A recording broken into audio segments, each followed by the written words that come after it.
due to ongoing construction ako, good luck, baka pupunta pa naman ako ng parting south maya-maya. Ano po, bumper to bumper daw, Ayala Tunnel, southbound. Okay? Magandang umaga kay Attorney Paulo Emmanuel Tamase, Associate Dean and Assistant Professor ng University of the Philippines College of Law. Alam niyo ng pag-uusapan namin, ha? Go! Vice President Sara Duterte impeachment trial. Mas maganda po ba, Attorney Tamase, sa madlang people na ilipat ulit natin yung schedule sa hapon para mas mapapabilis ang usad ng impeachment trial? O hindi, pagtyagaan na natin yung kasalukuyang schedule, okay lang yan? Well, mukhang mas makabubuti po talaga na sa hapon, no? Base po dun sa na-compare naman na natin yung first stage at itong pangalawang stage ng trial kung saan lumipat siya sa umaga. Siguro dalawang dahilan. Una, mas matagal yung oras na mailalaan ng Senado. Pwedeng open-ended kahit papaano yung paglilitis, kahit mas nakakapagod din sa mga nagbabantay. Pero pangalawa, mas prime time kahit papaano yung usapin. Mahalaga yung involvement ng publiko sa impeachment, regardless kung guilty or not si VP Sara, dahil maraming mahahalaga na napag-uusapan. Nakita na natin yun sa last 2 weeks, no? Kabilang dun yung usapin sa COA, yung paggastos ng public funds.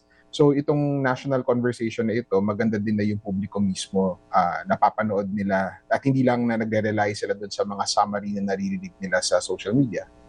Opo. Pero yung attendance, kasi maraming nagsasabi kay Vice President Sara, o yung attend ka sa impeachment hearing mo, di ko rin makita actually yung connect kung paano mapapabilis. Ano po, I think wala siyang connection dun sa mabilis o mabagal, kasi kahit wala naman siya doon, uusad yun, hindi ho ba?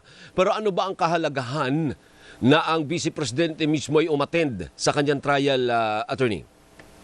Well, yung sistema kasi nito, no, mekanismo talaga siya para sa pananagutan ng opisyal na involved. And yung opisyal dito, ang dami na nating nakita na nagtestigo. Pero yung pinakamahalaga sa lahat ay si Vice President Sara Duterte mismo. So, yung pagdalo doon sa impeachment trial, parang isa siyang pagpapakita sa taong bayan na accountable siya, nananagot siya, at kaya niyang sagutin yung mga paratang laban sa kanya. Pero siguro hindi naman ine-expect na nandyan siya lagi. May mga critical points na baka mahalaga na magpakita si VP Sara. Pero ultimo, no, decision po ng team niya yan, ng defense team niya, may risks po sa pagpapadala or pagpapa-attend ng isang akusado or respondent in this case na hindi naman po kailangan araw-araw. So wini-weigh din po nila yan, titimbang din po nila yan sa iba nilang strategic na considerations. Pero sa makatuwid, wala siyang connect doon sa bilis o bagal ng usad ng trial. Kung hindi doon sa issue ng accountability, ikaw ang inaakusahan, harapin mo ang kaso mo. Doon sa aspetong yun, makatutulong siya. Pero hindi doon sa bilis o bagal ng usad. So yung main po kasi talaga na nagpapabagal ngayon, based lang po sa observation, no, yung una ay yung parang trial type procedure na sinusunod. Nakita po kasi natin yung parang minsan natatanong, yung naririnig po yung taong bayan na parang bakit pa tinatanong yan, hindi ba obvious naman na ito yung posisyon niya, ito yung ganito siya katagal na sa gobyerno, dun sa testigo. Kaya po ganoon, kasi sinusunod natin yung parang trial technique, trial style na as if walang alam at all yung mga huwes na nakikinig, yung senator judges na nakikinig. Pero may mga pamamaraan na pwede pabilisin yun. May iba pong parts na mukhang pigang-piga based dun sa questioning whether of the prosecution or the defense. So nakita po natin yung last week na maganda nangyari. Una, yung nag-stipulate sila dun sa isang testigo. No? Pero nangyari din po yun, pangalawa, dahil lang sa active involvement ng presiding officer na siya na mismo yung parang nagtitimon talaga na hindi naman to pinag-aawayan, magkasundo na kayo. Pwede po yun kahit sa normal na korte. So maganda po na nagsimula na po siguro mas maging active yung calls na ganoon ni presiding officer Escudero.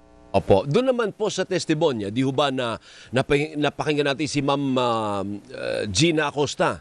Sabi niya, hindi, inutusan ako Ang nagutos sa akin si VP Sara mismo na ibigay yung confidential funds kay a certain Colonel Lachica. Ano po? Hanggang doon lang po ba yun? O kailangan patunayan pa ng prosekusyon na talagang ang nag-abot ng pera o may pera na inabot dun kay La Chica? O sapat na yung ginawa ng prosekusyon? Kasi sinisira din ng ibang ng ibang sektor na hindi naman si VP ang nagbigay mismo ng pera dun eh. Kaya may kapabayaan diyan si Acosta, kumbaga magiging scapegoat, magiging ang ididiin diyan yung Acosta. Opo. So siguro po maganda himayin ng kaunti kung bakit mahalaga yung testimonya ni Gina Acosta last week. Mahalaga po iyon dahil naipakita na una, mayroon ngang pagbibigay, pagpapasa ng responsibilidad para sa confidential funds sa isang opisyal na hindi pinapayagan sa ilalim ng COA circular. At pangalawa po, itatali po natin yun doon na kaya lang naman po niya parang ipinaubaya yung amount na iyon ay dahil nasa utos mismo ni VP Sara. So ano pong ipapakita nun? Una, may paglabag po ng circular. Ibig sabihin nun na nagkakaroon ng presumptions ukol sa pagwawaldas ng funds na ngayon burden na ni VP Sara na ipakita na hindi naman talaga naiwaldas yung pondo. At pangalawa, nandun yung personal na responsibility ng Vice President ayon sa testimonya ng Special Disbursement Officer niya. So personal yung responsibility dahil una, nasa circular din po na personal yung responsibility ng isang head of agency para sa confidential funds ng ahensya niya. Kasi flexible nga po yung pondo eh. So kailangan responsable talaga siya para doon. Pero pangalawa, siya po mismo yung nag-utos, no? So hindi na po kailangan maipakita na nag-issue ng acknowledgement receipt si Colonel La Chica. Hindi po kailangan ipakita na yung pera talaga mismo na cash naman. Ito nga yung delikado sa cash na ibahagi na kay or na ipaubaya na kay Colonel La Chica. Considering po yung testimonya at testigo na yung testigo po ay malapit kay VP Sara, hostile witness po siya. Ibig sabihin kaalyado po yung pananaw niya doon sa respondent. Tapos pangatlo po, consistent po yung testimonya niya dito pati doon sa House Committee on Good Government. Then parang malakas po na ebidensya yon. At pang-apat siguro, parang affirmed siya nung testimonya din ng mga COA auditor na ganoon nga po talaga yung nangyari. So hindi na po kailangan ipatawag ng prosecution yung Colonel La Chica at hindi na po kailangan na madiskubre sino ba yung piyato, sino ba yung mga absurd na mga pangalan. Hindi na po kailangan madiskubre kung sino sila. In that sense po, opo. No? Kasi nagkaroon na po ng alegasyon at pruweba na una, parang questionable yung acknowledgement receipts. Although to emphasize po, no, yung questionability ng acknowledgement receipts, nanggagaling po yun doon sa COA finding na hindi po tama yung purpose. Pero wala pa po actually testimonya na hindi totoo si Mary Grace Piatos. So hindi po natin alam kung magpapakita ng certificate galing sa NSO, yung PSA, Philippine Statistics Authority, yung prosecution na hindi po totoong tao or wala pong birth record itong mga tao na ito. Pangalawa po, yung fault doon sa pagbibigay kay Colonel La Chica na parang paglabag doon sa auditing rules. So ang tanong ngayon is, ano nangyayari doon sa ebidensya? Nag-shift po yung burden of evidence. So hindi po yung burden of proof, no? Burden of evidence doon sa kabila, sa defense. Dahil mayroon nang naipakita na pruweba yung prosecution, magiging burden ngayon, no? Parang task ng defense ngayon na paano nyo sasagutin yon. So kung may magtatawag man kay Colonel La Chica, logically, in-expect natin yun mula sa depensa.